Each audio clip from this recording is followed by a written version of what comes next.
Hey you guys, welcome back to my channel. It is Thursday today. My little nugget's sleeping right there behind me. You can see I have her, I don't know if you can see that her bassinet is right over there on my side of the bed. And what I've been doing, at first when we brought her home, we just had her dock-a-tot in the middle of our bed. And then, I mean, we have a king size bed, so it's big, it's wide, but still it's just hard for us to fit in there with that in the middle. But basically it's been hard for both of us to get a good night's sleep in here. So one of us has been in the guest room and we kind of like switch off throughout the night with her. But a few days ago I ended up putting her dock-a-tot inside of that bassinet so it's nice and snug, so she feels secure. And then I swaddle her and put her in there, and she's been sleeping a lot better. Anywho, today I wanted to do I'm about a week postpartum right now. So it is Thursday, you're watching this Friday, and Collins was born last Tuesday, January 28th. So I just want to talk about how I'm doing physically, emotionally, how she's doing, just some updates for moms who are going through the same thing or will be going through it. So when Collins was born, she was jaundice, so she had this kind of yellow coloring, and basically to get rid of that, she needs to be eating a lot of food and then pooping it out basically. So she had to have 3 blood tests, I think. So the day after we left the hospital, and I just had to bring her into a Kaiser lab, and then they prick her foot, and then they call me later that day and tell me the results. And I think it's called bilirubin levels in her, if they keep going up and it gets to a too high of a number, then she needs to be hospitalized. So basically you take her in the hospital and they put her under this light to try and help the jaundice. So I don't know if I'm saying that right. I'm pretty sure that I am, but basically we didn't get to that point. After the 3rd time I took her in to get tested, the levels were going down, her bilirubin levels were going down, so she was good to go. Also, 2 days after you leave the hospital, you go to a postpartum lactation visit. So you talk to a lactation consultant about breastfeeding or formula feeding or what you're gonna decide to do. Well, with JJ, I had such a problem with breastfeeding because my boobs, well, number one, my milk didn't come in for 10 days. But besides that, he had such problems latching because my boobs are just, or my nipples are just kind of flat. Sorry if it's TMI, if you're just watching this for fun and you're not a pregnant mom. But I don't have, National Geographic 3-inch nipples. I also don't have inverted nipples. They're just kind of flat, so it's hard for them to latch on. And I felt like with JJ and both Collins that I'm just like trying to squeeze my boob in this like pancake shape, and it hurts. You're trying to like squeeze it, and then you're taking the kid's neck and you're just shoving it in there and trying to like get them to latch on, and they're just like you feel so bad for the kid, you feel so helpless. And then I tried the nipple shield thing too, to put the nipple shield on, because it kind of extends, it sticks on your boob, your nipple, and then gives them something to latch onto. Well, that thing just wouldn't stay on, no matter what creams or whatever I used to stick on. And then, you can't control your baby's hands or anything, so their head's wailing while you're trying to shove them on your boob, and their hands are all over the place. And it's just so stressful, and especially when they're jaundice and you need them to eat. Oh, JJ just woke up. Or maybe he never went down, but he needs to go down for his nap. So I went to the lactation consultant, and because with JJ, I tried so hard to breastfeed. I tried to force it. We even fed him with, we had to tie use a syringe and this little tube that we put on our finger, and we just had to like feed him like a little bird basically, so we could control the amount of milk that came through the tube or formula. So he'd have to work on his sucking skills, because we didn't want him to get used to the bottle. And so because we were waiting, I'm sorry, I'm really jumbled right now, but we were waiting for my milk to come in. We didn't want him to get used to bottle feeding because it comes out so easily. So we had to finger feed with a tube and syringe, and it was the hardest almost 2 weeks. And not only that, you're a new parent, you have a newborn, you and your spouse are learning, you know, how to do this whole thing. And so I was, I can hear JJ calling for me. I was beyond stressed trying to breastfeed JJ. So with Collins, she tried to latch. She actually has a really strong one. It just hurt so bad just because I couldn't get my boob or nipple all the way to the roof of her mouth or where it needed to be. And so I just, when I was at the lactation appointment, she just made me feel so comfortable about it. She's like, you know what? It doesn't matter.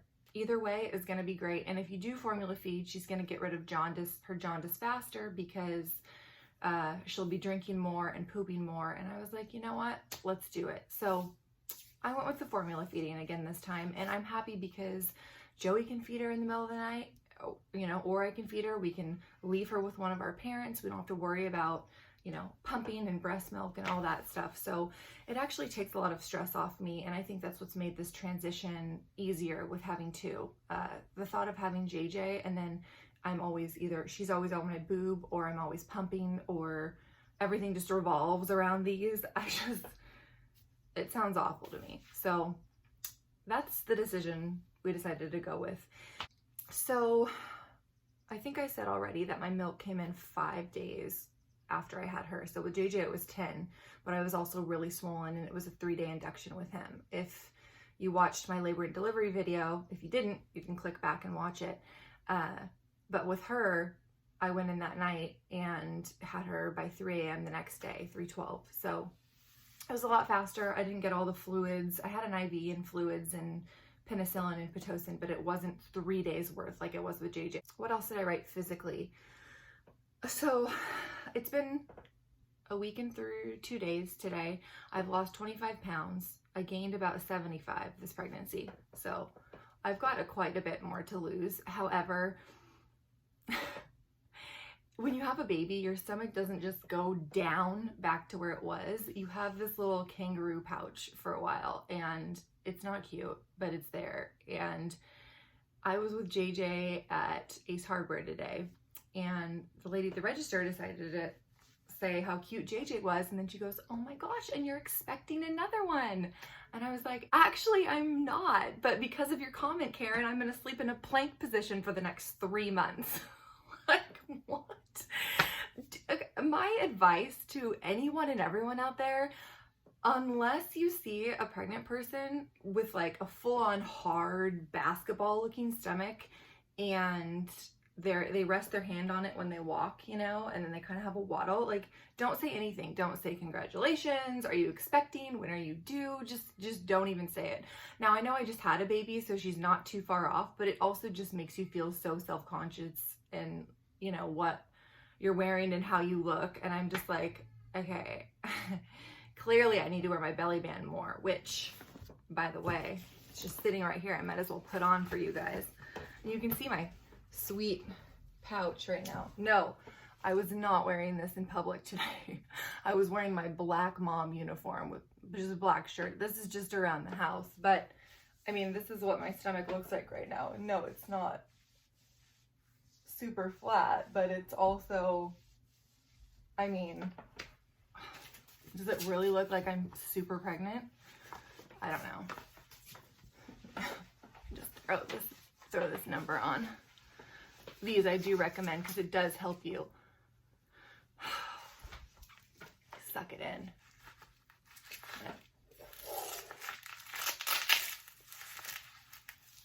Oh yeah.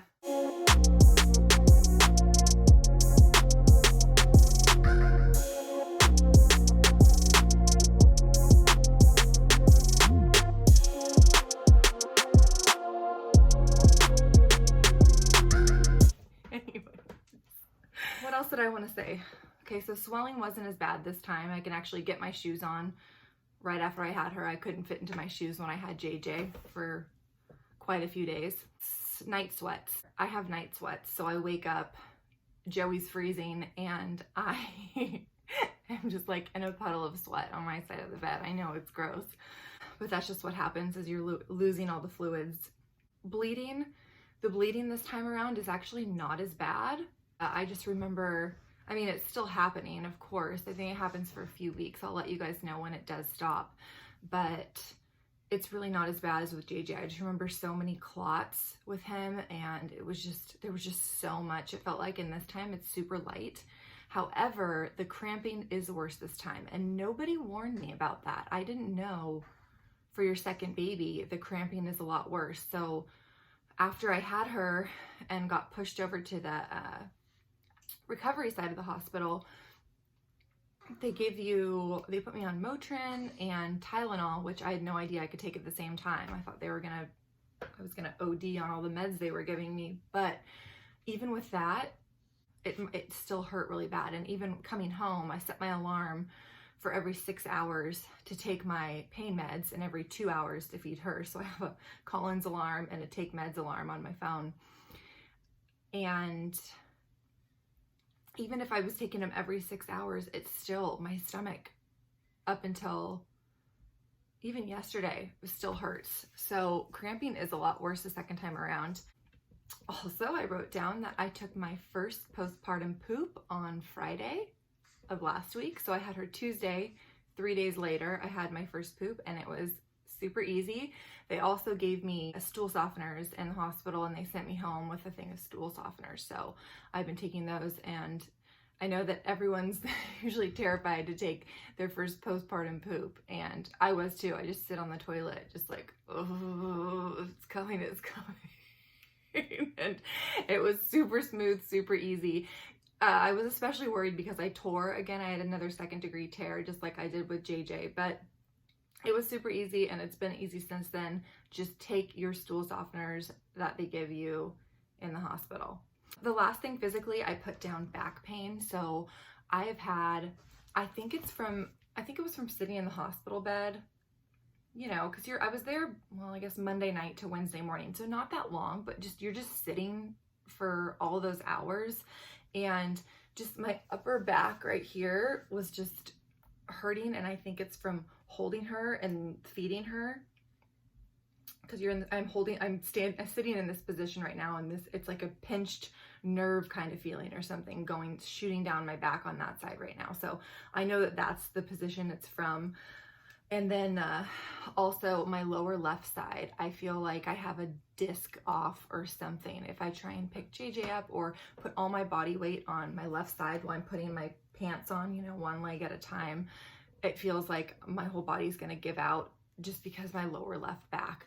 I emailed my doctor about seeing a chiropractor, and I'm still waiting to hear back because I would like to I'm not really into chiropractors, but I feel like I need to be realigned and my body put back together. Okay, so what else did I want to say?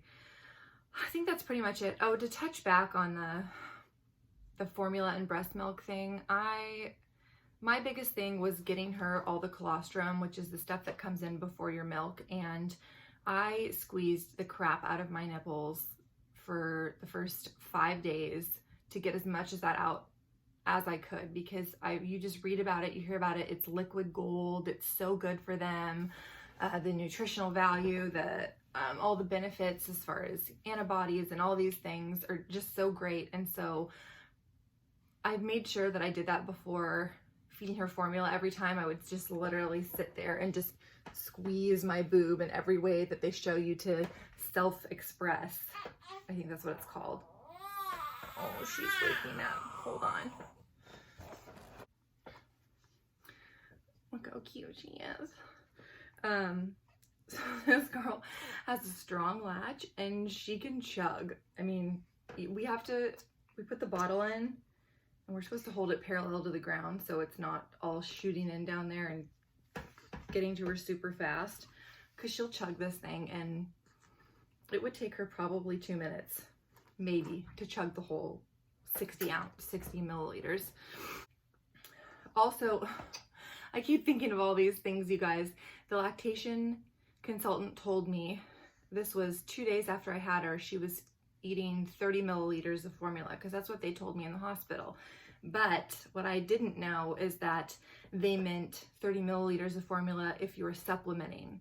So as in you're still feeding them breast milk and then supplementing with formula. So when I went to the lactation consultant, she said, feed her 60 milliliters every feeding, she'll be totally fine. And to still wake her up every 2 to 3 hours. You can stop waking them up every 2 to 3 hours to feed them once they get past their birth weight. So she said probably by the time we go in for her 2-week postpartum checkup, which is this coming Tuesday, I think February 11th or 12th, something like that. When we go to that, if she is past her birth weight, then she can sleep through the night. We don't need to wake her up. And as long as we're waking her up every 2 to 3 hours during the day and making sure that she's eating. But this girl has no problem eating. I have no doubt she's going to be past her birth weight. She was at the lactation appointment. They weigh them, and she was born 8 pounds 4 ounces. She was 7 pounds 15 ounces there, which is normal for them to lose weight, especially if they're just, you know, eating the colostrum because the mom's breast milk hasn't come in yet. So that is that. I know I keep jumping around. I'm sorry. Your life is a little bit jumbled when you have 2 kids and / a newborn. So I want to get into emotionally how I'm doing. I honestly thought that I couldn't love another human being as much as I love JJ. Yes, I love my husband, but a mother's love for their children or child is just different than a spouse or anyone else. And I am so in love with Collins. I love them both equally. It's crazy, but that's just how it happens. And she is, I just will sit and stare at her, and I don't know. I love her so much. And after having her and coming home and seeing JJ, he was like a teenager to me. He was so big and grown. And my parents, they took him out one day to the park so I could just have some time with Collins, and they sent me a video of him on the big kid swing, and I started crying. I'm tearing up now just thinking about it. Because I'm hormonal, but like he's just getting so big, and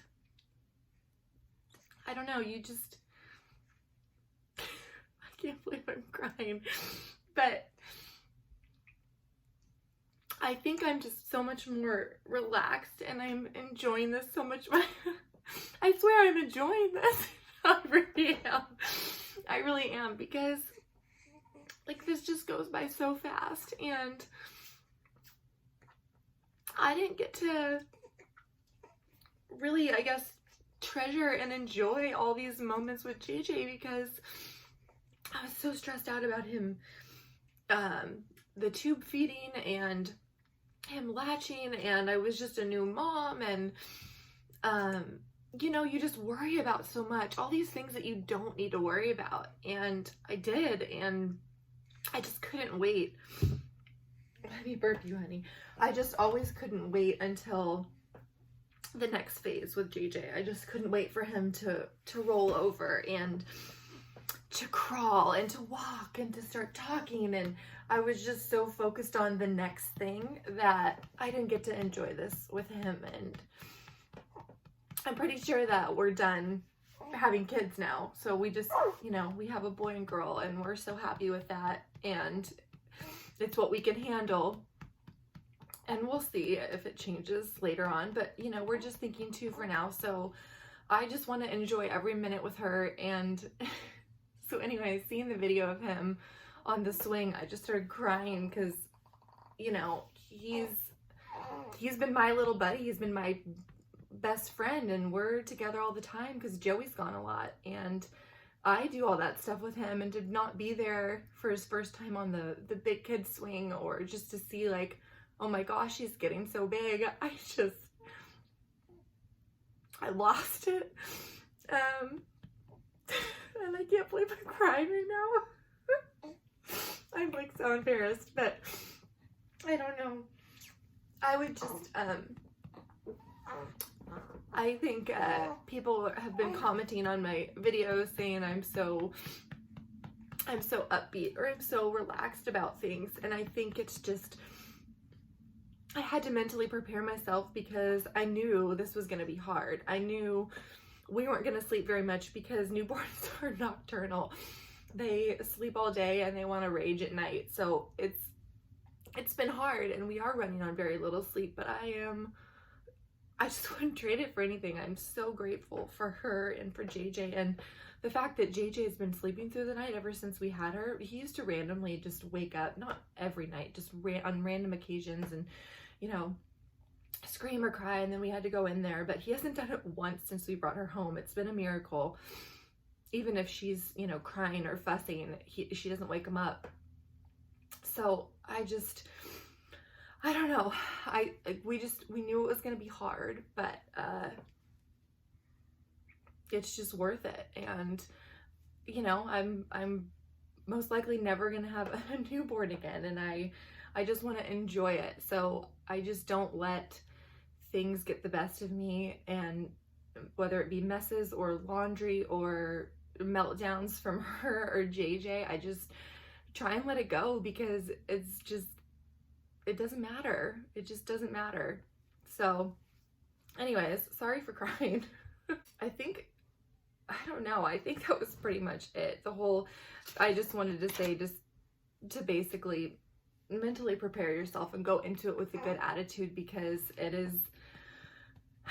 newborns are hard, and the unfamiliar is hard, and not knowing why they're crying sometimes is hard, but it is just such a little miracle, and you should just enjoy it, because before you know it, your kid's gonna be 2 going on 10 like mine.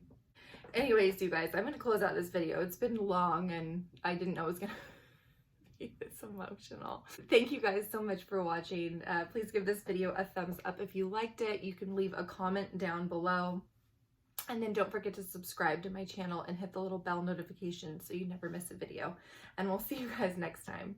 Bye.